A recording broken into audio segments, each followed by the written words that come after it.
반갑습니다. 제가 첫 번째 강의를 담당을 하고 있는데요. 이렇게 많은 분들이 오셔가지고 반갑습니다. 이 강의 주제가 새로운 사회주의인데, 이 주제에 대해서 뭐 최근에 토론회가 있다거나 강좌가 있다거나 하는 주제가 아니거든요. 매우 중요한 주제지만 저희 사회주의자에서도 오늘 처음 강좌를 하는 주제입니다. 그동안에는 이제 주로 글을 쓰고 토론도 하고 그런 주제였는데요. 이렇게 강좌 형식으로 좀 바꿔가지고 진행을 하게 돼서 기쁩니다. 그리고 지금 이제 새로운 사회주의에 대해서 한번 같이 대화를 좀 했으면 하는 그런 저도 욕구가 많은데 여러분들과 같이 좀 대화를 많이 해봤으면 좋겠습니다.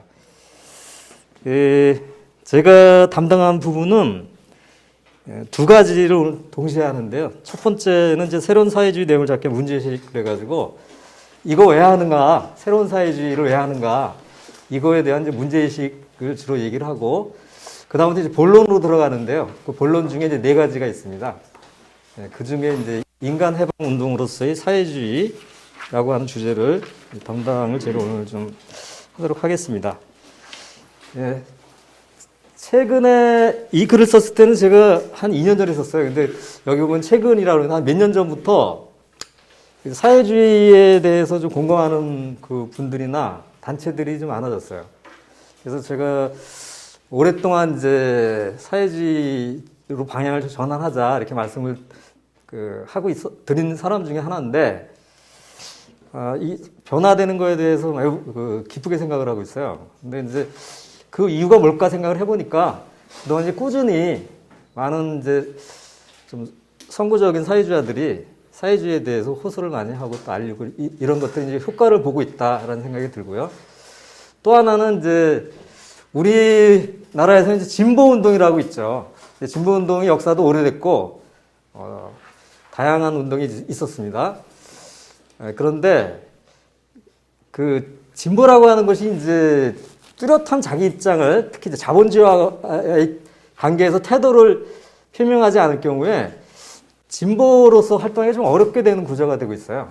그 이유는 이제 자유주의 정권이 등장을 했거든요. 자유주의 정권도 스스로가 자기들이 이제 진보라고 얘기를 하고 있죠. 사실 뭐 진보라고 볼 수는 없는데, 근데 자유주의 정권이 등장을 하니까 과거에 이제 수구 세력이 집권했을 때에는 이제 반자본주의적인 내용이 없어도 진보로서 활동하는 데 이렇게 불편하지 않았는데, 사실 점점 갈수록 그 현 정권과 어떤 차이가 있는지가 이제 불명해지는 거죠. 그리고 전 세계적으로 또 자본주의 문제점들이 많이 발생하고 있기 때문에 그 애매하게 했을 때는 이제 갈수록 입지가 좀 좁아지는 그런 상황이 됐습니다. 그래서 제가 볼 때는 많은 진보 세력들이 한 5년 정도 지나니까 사실상 변질이 많이 됐어요. 변질이 되고, 그러니까 이제 진보라고 표현을 하고 있지만 사실상 자유주의 세력이 된 세력들이 많다, 이렇게 보입니다. 그래서 여기 이 자료에는 제가 그 이름까지 구체적으로 좀 말씀드렸는데, 정의당이나 진보당들은 이제 왜 갈수록 그 자유주의 세력으로 변질이 돼가지고 왜 이중대라는 얘기를 듣게 됐는지, 그 다 이유가 있다는 것이죠. 그래서 뭐 이런 부분에서는 이제 사회주의자들이 이제 늘어나고 있고 운동이 점점 늘어나고 있는 상황이어서 저희가 이제 그동안 사회주의를 얘기하는 방식에도 조금 좀 변화를 좀 하려고 했어요.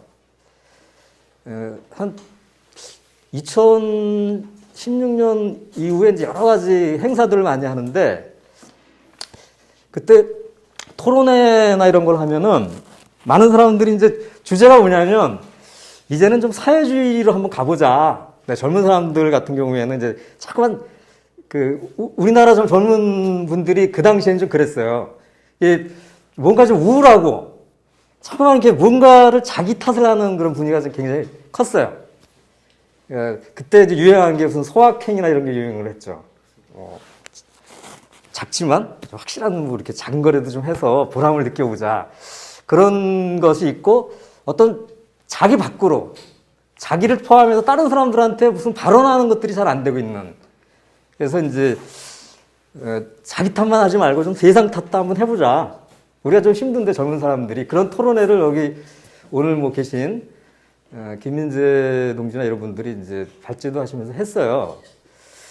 근데 그때 보면은 이제 사회주의로 가고 태도 변화를 해서 좀 우리의 발언을 하자 이렇게 얘기하는데 정작 토론 시간이 되면 토론 질문이 많이 나오는 게 뭐냐면 사회주의 하자고 그러시는데 사회주의 어떤 사회주의냐 그러니까 이런 질문이 많이 나왔어요. 그러니까 소련 같은 거 말합니까? 뭐 아니면 뭐 어떤 겁니까? 그래가지고 주최한 사람들 입장에서 볼 때는 그것이 중요하지 않은 건 아닌데 그런 걸 주로 얘기하려고 했던 건 아닌데 그런 질문이 많이 나왔어요. 근데 그때 우리 김민재 동지도 그렇고 뭐 저도 이제 다른 데에서도 그런 경험이 많은데 그런 얘기를 하지 않은 것은 그때는 이제 사회주의도 여러 또 다양한 내용들이 좀 있어요.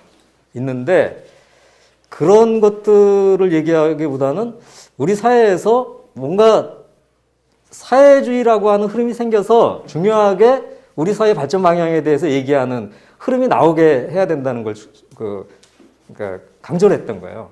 그래서 뭐 어떤 내용이다 이런 것들을 이제 세세하게 얘기하면서 서로 논쟁하는 것보다는 그런데 이제 그 변화가 좀 된 것 같아요. 이제 그런 흐름에서 사회주의를 해야 되겠다라고 하는 그런 생각을 하는 분들은 많이 늘어났거든요. 그래서 또 운동적으로도 이제 사회주의 세력들이 결집이 되고 있고 또 점점 좀 모여들고 있고 또 다양한 사람들이 결집을 하고 있기 때문에 좀 과거와는 달리 이 사회주의 내용 자체에 대해서 이제 본격적으로 공론화를 좀 해야 될 상황이다. 이렇게 생각을 하게 됐습니다. 그래서 제가 이제 여러분들 뭐 사회주의를 주장하는 분들이 꽤 많으세요. 그러니까 여러분들 뭐 어떤 분들도 누구라고 얘기는 안 했지만 매체나 이런 데 보면은 사회주의 얘기하시는 분들이 많아요. 근데 제가 가장 답답하게 사회주의 얘기하는 사람들이 있어요. 사회주의를 얘기하는데 그 사회주의 얘기할 때 가장 답답하게 듣는 유형의 사회주의자들이 있어요. 뭔 얘기를 하냐면 뭔가 자본주의가 문제가 많다. 그래서 사회주의를 해야 된다는 거야. 사회주의를 해야 되는데 그런데 그 얘기를 그 뒤에 다는 거예요. 그 사회주의가 뭔지는 모르겠지만 해야 된다. 아직도 우리는 찾고 있다. 이런 얘기들을 해요. 근데 저는 그 얘기를 들을 때 굉장히 겸손하다고 느끼기보다는 굉장히 게을르다. 그러니까 그 이유가 뭐냐면 이제 그런 얘기를 하시는 분들이 대부분 이제 소련에 붕괴된 걸 경험하신 분들이 많아요. 그러니까 소련이 붕괴되고 나고 뭐 저쪽 동구권들이 다 붕괴되고 나서 요새 사실 소련 붕괴돼가지고 오히려 뭐 지금 전쟁이 나고 있죠. 우크라이나나 러시아가 같은 옛날 소련에 있었던 나라들인데. 그러니까 이제 그거에 대한 부분에서는 뭐 역사적으로 이제 발생한 사건이기 때문에 그것에 대해서 이제 어떤 좀 뭔가 뚜렷한 얘기를 하기는 어렵지 않냐 이런 생각을 갖는 것은 한 20, 30년 전에는 좀 괜찮아요. 그런데 20, 30년이 지나서 거의 한 세대 이상이 지났는데 뭘 해야 될지를 아직도 내가 하려고 하는 사회주의가 뭐다라고 하는 걸 얘기를 못하면 좀 곤란하다. 그러니까 저는 그게 이제 겸손하다기보다는 게을르고 또 하나는 사회주의에 대해서 자신감이 없다라는 생각이 들어요. 그러니까 뭐냐면 오늘 말씀드리는 이제 여기서 사회주의 내용도 이게 정해진 건 아닙니다. 여러분들과 토론을 해야 될 내용인데 한 30년, 20, 30년 지나가지고 그동안에 연구하고 활동하고 하면서 이런 사회주의 하면 될 것 같다라고 하는 생각을 못한다고 하는 것은 제가 볼 때는 좀 안 된다고 생각을 합니다. 그리고 또 어떤 활동을 할 때 뭐 여러분들이 제일 그런 걸 하시는 것 같은데 뭘 또 많이 알아야지만 움직이는 게 아니에요. 예? 하면서 또 알게 되거든요. 그러면 이제 만일 경우에 그런 식의 생각을 하시면 아마 내가 볼 때는 한 20년 동안 또 더 기다려야 될 것 같아요. 확실한 사회주의가 나올 때까지. 그게 아니고 사회주의는 얘기를 좀 해야 될 상황이다라는 것이죠. 근데 그것을 이제 네 가지로 크게 좀 얘기를 해봤습니다.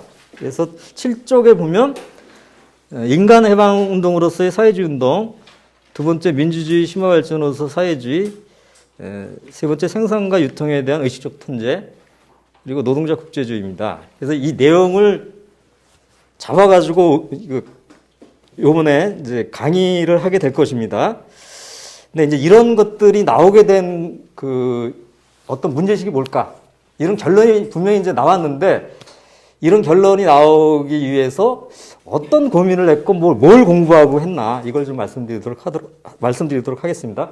제가 미리 좀 써놨는데,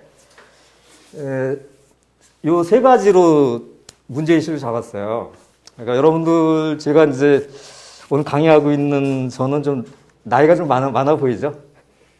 그래서 조금 상대적으로 여러분들 나이가 많습니다. 그래서 저는 소련이 붕괴되는 거를 본 세대예요. 그때가 제가 한참 소련이 붕괴될 때가 제가 아주 혈기왕성했던 이렇게 20대 후반과 30대 초반인데, 그때는 이게 분명히 이유가 있어서 이제 이런 소련 붕괴가 있었는데, 그래서 고민을 이제 그 후로 할 때 대략 세 가지 정도로 좀 이렇게 문제의식이 좀 좁혀지더라고요. 첫 번째가 뭐냐, 현실 사회주의에 비판적으로 검토하고 교훈을 반영을 해야 된다. 여러분들 중요한 것은 이제 그러니까 사회주의를 할 때는 사회주의자들이 기본적으로 유물론자들이에요. 그러니까 유물론자들의 특징은 뭐냐, 먼저 현실을 보고 역사를 보는 거거든요. 그러니까 뭐냐면 먼저 머릿속에 생각을 해서 이 좋은 거를 생각해내는 게 아니라 현실을 보는 거예요. 원래 사회주의가 출현할 때도 그렇게 출현을 했어요. 근데 이미 이제 소련이 붕괴가 됐죠. 그러면 이거 왜 붕괴가 됐나? 소련의 역사를 보면은 정말 1917년도에 혁명이 일어나고 할 때는 정말 전 세계를 놀라게 할 정도의 혁명이었거든요. 그 다음에 정말 노동자 계급이 역사의 주체로 또 나오기도 했는데, 근데 그런 나라가 왜 저렇게, 그것도 1, 2년 안에 그런 게 아니라 70년 지나가지고 붕괴됐나? 그러니까 이런 것들을 정확하게 분석을 해야 원인을 알 수가 있고, 그걸 가지고 교훈을 잡는다. 그래서 이 부분이 나중에 주제에 다 반영이 됩니다. 그래서 민주주의 심화 발전의 사회주의는 소련 역사에 대한 어떤 검토 속에서 나온 거고, 그러니까 왜 노동자들이 주체였는데 주체에서 객체, 주체가 아닌 위치로 전락을 했나, 이런 것들 다 분석을 합니다. 그리고 요 정도로 하고요. 네, 두 번째가 이제 생태, 여성, 소수자 문제 등 새로운 삶의 양식에 대한 문제의식을 수용을 한다는 것입니다. 사회주의는 원래 출발부터 여성 문제에 대해서는 적극적인 사상이었어요. 그러니까 완전히 요새 와서 그러는 건 아닌데, 하지만 이제 그 후에 어떤 여성들의 문제, 이런 문제에 대해서 더욱더 문제의식이 커졌죠. 그리고 또 하나가 이제 생태 문제. 소수자 문제 같은 경우는 여러 문제가 있지만, 가령 성소수자 문제. 그러니까 이런 부분들은 전에는 아주 억압이 된다거나 거의 무시해버리는 그런 것도 있었는데, 그런 상황은 완전히 이제 끝났고, 이것뿐만 아니라 이제 새로운 이거에 대한 시도들이 현대에 들어서 많이 나타났다는 거죠. 예. 그래서 이런 부분들에 대해서 적극적으로 문제의식을 수용을 해야 된다. 그러니까 이제 소련이 망했으니까 소련의 문제점을 극복하면 돼, 이런 게 아니라, 또 현실은 더 다양하게 흘러가는 거거든요. 그래서 저는 오늘 오신 분들의 이제 동물 해방 운동 하시는 분들이 많은데, 동물 해방 운동도 또 그런 흐름이겠죠. 새로운 문제 의식이겠죠. 예. 근데 이런 부분에 대해서 적극적으로 좀 수용할 태도를 좀 가져야 된다라고 하는 것입니다. 세 번째가 스탈린주의에 요격된 막스주의 복원입니다. 예, 이 부분은 제가 돌려서 말씀을 안 드리고 막스주의라는 용어를 했는데, 사회주의의 어떤 이론적 틀이나 여러 실천들에서 가장 깊이 있고 오랜 경험이 추적되고 또 했던 부분이 막스주의입니다. 근데 이 막스주의가 현재는 많은 사람들이 막스주의라고 얘기를 하면서 스탈린주의를 얘기하는 경우가 많았다는 거예요, 그동안에. 그래서 이제 사회주의는 이렇다 이렇게 얘기를 했는데 내용을 보면 막스주의라기보다는 스탈린주의적인 요소가 많죠. 예를 들면 이제 뭐 노동자 계급이 주체라고 하는 이렇게 해야 되는데 이제 항상 보면 그 당이 지도를 해야지만 주체가 된다는 표현이나 아니면 뭐 수령에 대한 충성이나 이런 걸 강조하는 것은 막스주의하고 전혀 인연이 없는 것이죠. 이런 부분들에 대해서 그 왜곡된 부분을 없애버리고 원래의 뜻을 복원해야 된다. 예, 이런 것입니다. 그래서 이 세 가지의 내용을 가지고 새로운 사회주의를 그 모색을 좀 했다고 할 수 있습니다. 예, 그리고 이것들이 이제 구체적으로 어떻게 뒤에 그 내용에 반영되는지는 그 다음 강의에 할 때마다 꼭 그 말씀을 좀 드리도록 하겠습니다. 이렇게 제목만 세 개를 얘기하면 이게 어떻게 반영되는지를 좀 아시기가 좀 어려워요. 근데 그때마다 다 말씀 드리도록 하겠습니다. 예, 뭐 내용과 관련된 얘기는 아니지만 이제 두 가지를 더 말씀을 좀 선언해서 말씀을 드리고 1번 주제로 넘어가도록 하겠습니다. 그러니까 지금의 내용들은 어떤 것이냐? 이 내용이 나오기까지는 여기에는 많은 연구가 들어간 건 사실이에요. 저희들뿐만 아니라 이제 많은 사람들이 연구를 했죠. 그런데 그냥 연구에서 나온 것은 아니고 운동하는 과정 속에서 이제 고투를 한 것이죠. 우리가 이제 천착도 좀 한 것이고, 여러 이제 소련이 망하고 나서 소련이 망했는데, 이게 막 얘기를 하다가 이제 사회주의 얘기를 하다가 지금 그러면은 예를 들면 그럼 소련이 사회주의가 아니었냐? 사회주의는 맞는 거 아니냐? 그러니까 이런 고민을 하다 보면 도대체 사회주의를 뭘 갖고 사회주의라고 하는 것인가? 그러니까 이런 것들을 생각할 수밖에 없게 돼요. 그러니까 사회주의라는 게 뭐냐? 그러니까 뭘 사회주의라고 하길래 어떤 사람들은 소련을 사회주의라고 그러고 저희 같은 사람들은 또 사회주의가 아니라고 그러고 왜 그러는 건가? 이렇게 하다 보면 자기가 생각하는 사회주의라는 게 드러날 수밖에 없어요. 아, 내가 이렇게 사회주의를 생각하고 있었구나. 그럼 이게 맞는 것인가? 생각을 해야 돼요. 그래서 소련을 그래도 사회주의라고 본 사람들은 어떻게 그렇게 생각을 한 거냐면 어떻든지 간에 생산수단이 사회적으로 국가가 소유하든지 어떤 집단이 소유하는 방식이면 사회주의가 아니냐 이렇게 생각을 한 거죠. 그러니까 그렇게 생각을 하면 뭐 여러 가지 억압도 있고 해도 기본적으로 사회주의라고 봐야 되는 거 아니냐. 근데 이제 뭐 저희 경험으로 보면 그렇게 생각을 하는 사회주의는 좀 문제가 있다. 그럼 원래 사회주의에 대해서 그렇게 생각하고 한 것인가? 근데 실제로는 그렇지가 않다는 것입니다. 예, 조금 있다가 이제 제가 본론에서 이 부분을 다시 말씀드릴 텐데, 사회주의라는 게 뭐 그 사람들 불평등을 없애기 위해서 생산수단을 국가가 소유하거나 뭐 사회적 단위가 소유하면 그러면 사회주의인가? 그렇지가 않다는 거죠. 그렇게 이해하는 방식이 문제가 좀 있다. 원래 사회주의는 기본적으로 어떤 노동자 계급이 해방을 하겠다로 한 거거든요.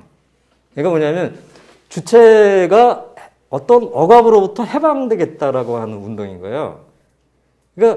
그러니까 모든 것이 그 해방에 가는 길에서 어떤 조치를 취하는데, 그런 입장이면은 생산수단이 혁명에 의해서 국유화가 되고 사회화가 된다 하더라도 만약 그 사회가 변질이 돼버리면 사회주의라고 보기 좀 어렵게 되는 거죠.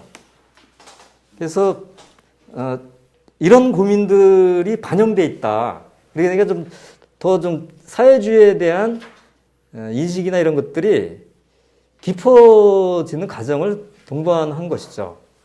그리고 이제 경험을 하면서 그러면 자본주의 사회에서는 뭐 소련이 어떻고 이런 얘기만 하고 있었는가?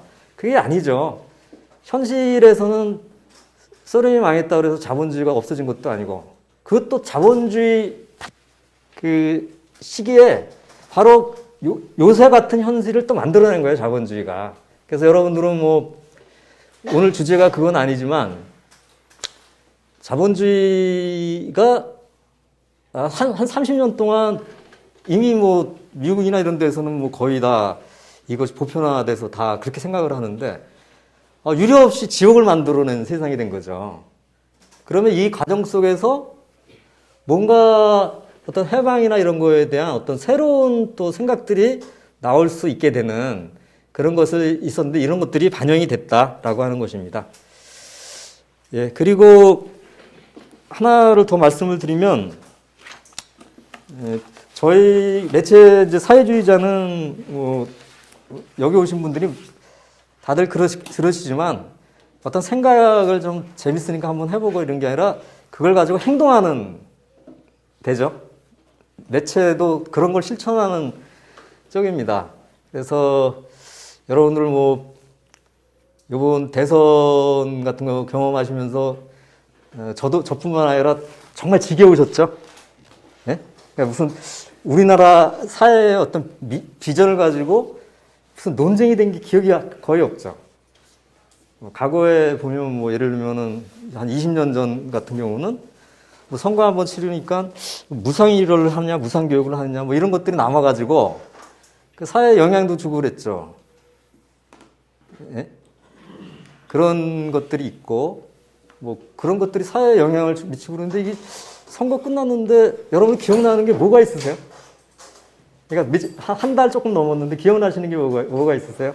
그 20대 대선에서 이거는 정말 뭐 좋든 나쁘든 기억나시는 게 어떤 게 있으세요? 여성가족부 폐지가 생각납니다. 그렇죠. 그것도 쟁점이 되는데 뭐 무슨 미래에 대한 쟁점도 아니고 여가부를 없애느니 이게 쟁점이 되면 이게 곤란하지 않아요? 근데 그거보다 더 기억나시는 거 없어요? 제가 너무 예? 예? 그러니까 제가 너무 뭐 고급스러운 질문 드린 게 아니에요. 그냥 있는 그대로 말씀드리면 아마 지금도 기억나는 건 대장동하고 김건희 아니에요, 김건희. 김건희가 누군지 다 아시잖아요. 김건희가 어쩌고 그래서 거의 기억나는 건 그것밖에 없는 것이죠. 그래서 뭐 어차피 1번, 2번은 뭐 별 기대들도 여러분들은 안 하시고 계실 것 같은데, 그리고 좀 뭔가 대안 세력이 나서서 이렇게 뭔가를 좀 치고 나가는 모습을 보여주고 좀 거기서 보람도 느끼고 이렇게 됐어야 되는데, 그런 부분에서는 이제 좀 잘 안 됐죠. 그래서 제가 뭐 너무 정치적인 말씀을 드리는지 모르지만 이게 무슨 어떤 사소한 얘기가 아니기 때문에 말씀을 드리면, 그러니까 진보정당의 이름을 걸고 있는 단위들이 잘 못한 거죠. 뭔가를 이제 힘이 없기 이전에 뭔가를 뚫고 나가는 예리함을 못 보인 거죠. 그러니까 되게 답답한 상황이 된 거고, 저희는 이제 그래서 사회주의에 공감하는 사람들이 정당을 만들어야 된다고 생각을 해요. 그래서 진정한 이제 진보 세력이 등장을 해서 정면 승부를 정면 승부라 그러니까 좀 그렇고, 그러니까 진검 승부를 좀 해야 된다, 이제. 그렇게 생각을 하는데, 그때 지금 공부하게 되는 내용이 그거와 연결돼 있다. 그래서 우리가 이제 보통 이런 거를 강령적인 내용이라 그래요. 프로그램이라고 그러죠. 영어로 프로그램. 그러니까 당신이 프로그램은 뭐냐. 그러니까 그 얘기죠. 사람들이 물어볼 때, 그러니까 당신이 앞으로 만들어갈 세상은 뭐냐. 그게 바로 프로그램이죠. 그 프로그램은 갑자기 뭐 얘기도 안 하고 있다가 갑자기 뭐 전문가들이 모여가지고 막 쓰면 되는 게 아니에요. 예, 그거는 이제 우리나라 뭐 국민의힘이나 이제 더불어민주당도 그러지는 않습니다. 국민의힘 정도나 그러지 갑자기 나오는 게 아니라 평소에 실천하는 것 속에서 논쟁이 되는 거, 고민하는 내용들이 그 프로그램에 다 반영돼야 되는 것이다. 그래서 오늘 이제 말씀드리고 다음에 말씀드리고 그런 내용들은 다 사회주의 정당 건설하려고 하는 사회주의 정당에 들어갈 내용들입니다.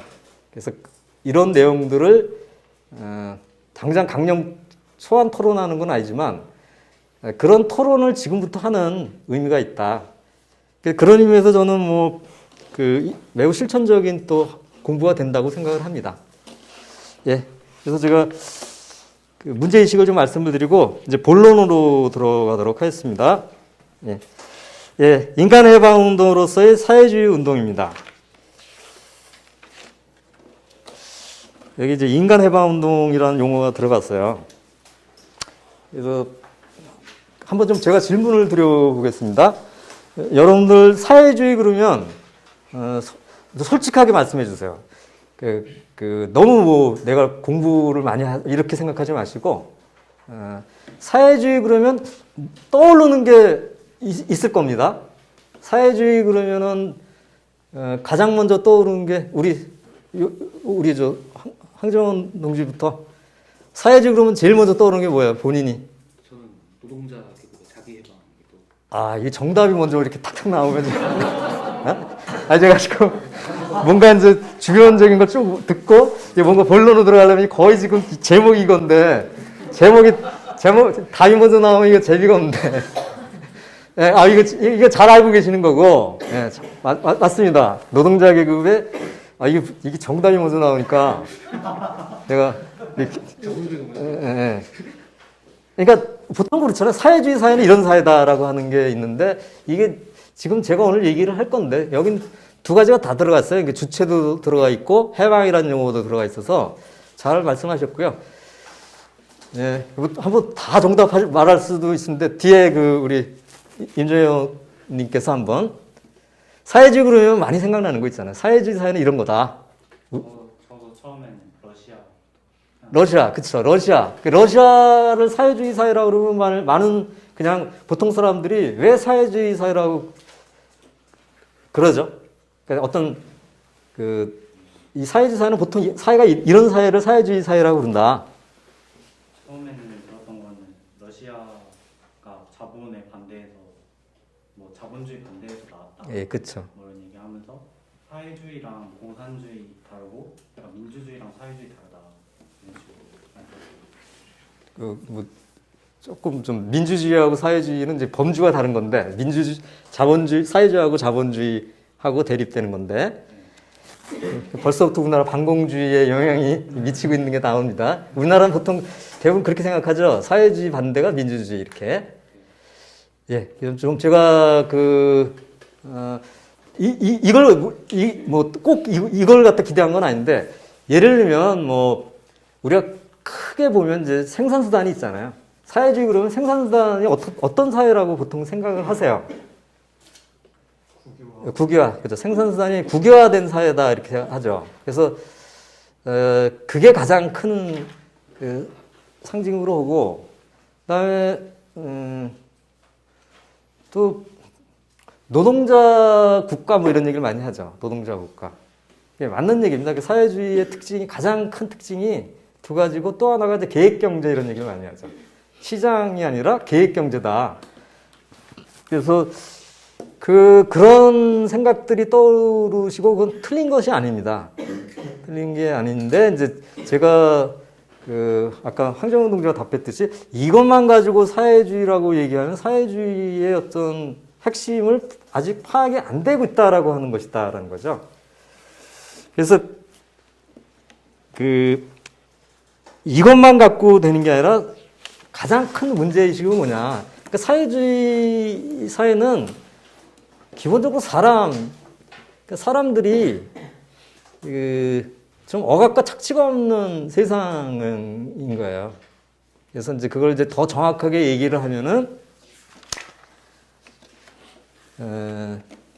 노동자 계급이 모든 억압과 착취에서 해방된 사회다 이렇게 많이 얘기를 합니다. 그래서 그것을 하기 위해서 생산산의 사적세율을 폐지해야 되고 국유화나 사회화를 하고 그다음에 노동자들이 국가도 수립해야 된다 이렇게 얘기를 합니다.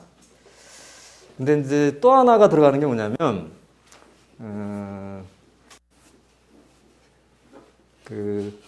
또 순서에서 보면 어떤 사회주의 사상이 발생하고 할 때 핵심은 뭐냐면, 생산선의 국유화나 노동자 국가나 계획경제나 이런 것들은 매우 뒤에 나온 생각이고, 가장 초기에 나온 생각은 뭐냐면, 노동자 계급의 해방이고, 근데 노동자 계급이 처한 위치가 매우 특이합니다. 자본주의에서. 그래서 뭐냐면, 노동자 계급이 어떤 보편적 인간 해방 사상이 출발점이 됐다라고 하는 것을 우리가 좀 봐야 되는데, 이런 것들이 사회주의 운동과, 그러니까 현실 사회주의자에서 매우 중요한 부분이 오히려 뒷전으로 밀려 들어갔다라고 하는 것을 먼저 우리가 지적을 하고 거기서 교환을 찾아야 된다는 것입니다. 조금 좀 용어상에 어려움이 계실지 모르겠는데요. 핵심을 이렇게 얘기할 수 있어요. 그러니까 우리가 노동자 계급이 착취와 억압에서 해방돼야 된다 이런 얘기를 많이 하는데, 이것만 많이 기억하시는 분들이 많아요. 그런데 이것만이 아니고 여기에 굉장히 중요한 요소가 들어간다는 겁니다. 이게 빠지면은 사회주의의 핵심이 들어가지 않게 되는 거예요. 노동자 계급은 자기의 투쟁에 의해서 자신의 해방을 달성할 수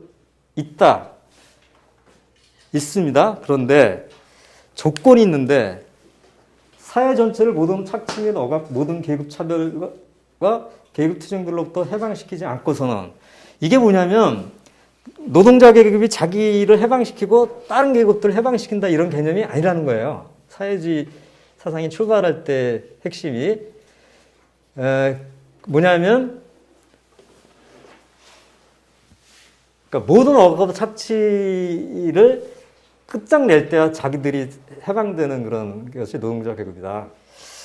이거를 이제 얘기한 부분이 1888년도에 엥겔스가 공산당 선언 영업화한 서문에서 쓴 부분이 좀 있습니다.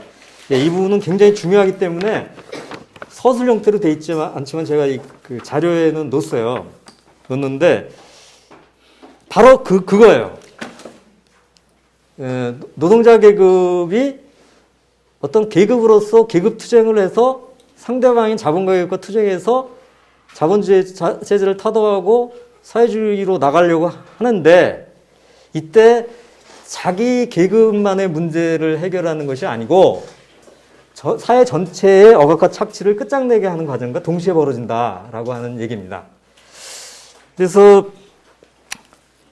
이 부분이 이제 엥겔스가 굉장히 나이가 들었을 때 나온 것이에요. 이 생각이. 그런데 이것은 어떤 게 있냐면, 엥겔스와 같이 활동했던 사람이 이제 막스인데, 막스가 젊은 시절에 쓴 글 중에 유명한 글이 좀 있습니다. 그게 뭐냐면 헤겔 법철학 비판을 위하여 서설이라고 하는 부분인데, 여기에서 거의 비슷한 얘기를 초기에 했다는 것입니다. 그게 13쪽에 있는 내용입니다. 근데 13쪽에 있는 부분이 여러분들 좀 이렇게 공부하실 때 이게 지금 어떤 고전적인 그 글들인데, 이거를 평소에 안 보시면 조금 어렵게 느껴지면 상당히 이 부분이 좀 어렵습니다. 느낌이. 근데 제가 나중에 한번 읽어볼 텐데요. 먼저 좀 요점을 말씀드리면 뭐냐. 이게 지금 그 막스가 독일 사람이에요. 유태인이지만 독일 사람이에요. 독일 사람인데, 독일에서 이제 쭉 해서 사회주의 사상을 나오기 전에는 헤겔도 공부하다가 나중에 보면 또 헤겔 후배들이 헤겔 좌파 우파가 있는데, 젊은 사람들은 대부분 헤겔 좌파로 하는데 헤겔 좌파에 막스가 소속돼 있었어요. 근데 그때 그 사상이 그 사람들하고 서로 막 논쟁을 벌이다가 나온 게 우리가 얘기하는 요새의 어떤 사회주의 사상입니다. 그때 그 논쟁 과정 속에서 나온 건데, 여기에 이미 노동자계의 보편적 인간 해방, 이 사상이 나타났다는 것이죠. 그래서 이제 나중에 읽어볼 건데요, 지금. 지금 이제 나중에 제가 말씀드리면서 읽어볼 텐데, 요점은 뭐냐. 당시에 그 독일은 매우 사회가 그 뒤처져 있었어요. 요새 뭐 독일은 뭐 굉장히 강대국이지만 그 당시에는 조그만 나라들이 그냥 모여있는 나라고 거의 지리멸렬한 상황이었고, 또 공업도 영국이나 프랑스보다는 뒤처져 있고, 부르주아지들이 이제 나타나긴 했지만 굉장히 무기력하고, 그 봉건개국과 싸워서 뭘 해야 되는데 그 생각보다는 어떻게 자본가들이 초기부터 노동자들이 싸우는 것부터 두려워하고 막 그랬어요. 그 지리멸렬한 사회인데, 이런 상태에서 이제 뭐 독일에 대해서 막 비판하다가 막스가 한 얘기의 요점은 뭐냐. 그러나 이것을 다 해결할 주체가 있다. 그래서 그 주체가 누구냐. 다들 그 독일의 여러 계급들은 다 하나같이 다들 이제 하는 얘기들이 하나같이 다 절충적이고 애매한 얘기는 하는데, 그렇지 않은 계급이 있다. 그 계급이 노동자 계급이라는데 그 이유가 뭐냐. 그 이유라는 게 굉장히 좀 심오한 내용이에요. 뭐냐면 노동자 계급이 다 억압받고 모든 다른 그 제도나 이런 것들이 다 노동자 계급에 대해서 다 적대적이라는 거예요. 이렇게 되면 뭐냐면 완전히 그 노동자 계급에게 모든 것을 박탈해버리고 또 다 적대적으로 된 거예요. 그래서 어떻게 되느냐. 결국은 바로 이러한 성격 때문에 기존 질서를 완전히 근본적으로 바꿀 수 있는 주체는 노동자 계급이다.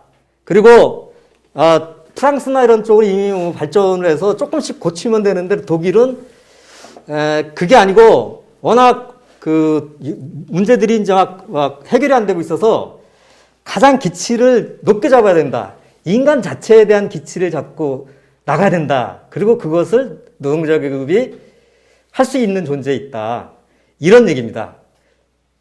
그러니까 이게 뭐냐면 바로 노동자 계급이 가장 억압받고 착취받고 있지만 모든 그 나쁜 것들을 다 당하고 있는 거라는 거죠. 그래서 자기들이 여기 이제 읽을 거예요. 읽을 건데, 완전한 인간이 완전한 상실의 처지에 있기 때문에, 따라서 인간의 완전한 되찾음에 의해서만 자기 자신을 찾을 수 있는 한 영역이 형성되어 있다. 그게 바로 프롤레타리아라고 하는 것입니다. 그래서 이게 이제 읽기 전에 다시 한번 요약을 하면 뭐냐면, 노동자 계급이 어떠한 그 사회적 관계 속에서 이러한 역할을 할 수 있는 주체로서 등장을 했다. 그래서 사회주의 사상에서 핵심적인 게 뭐냐면, 노동자 계급이 바로 이런 보편적인 인간 해방을 실현할 주체라고 하는 거하고, 또 하나는 이게 이제 사회주의 사상에서는 굉장히 핵심적인데 많은 사람들이 잘 몰라요. 우리가 이제 우리나라가 워낙 그 사회주의 학습이 좀 잘 안 된 편이어서 어떠냐면은 그러니까 노동자 계급이 역사에서 매우 특별한 역할을 할 위치에 놓였다고 해서 그것을 뭐라고 표현하냐면 노동자 계급이 차지하는 역사적 임무라고 합니다. 바로 역사적 임무의 핵심이 뭐냐? 자기가 당하고 있는 어떤 착취와 억압으로부터 해방되려고 할 뿐만 아니라 사회 전체의 억압과 착취를 해방할 수 있고, 그렇게 되니까 이제 이것이 해방되지 않고 그 노동자 계급이 해방될 방법이 없다는 것이죠. 그래서 지금부터는 좀 이 내용이 좀 심오하고 좀 어려워요. 그래서 말로만 이렇게 하면은 좀 감이 안 오기 때문에 한번 읽어보도록 하겠습니다.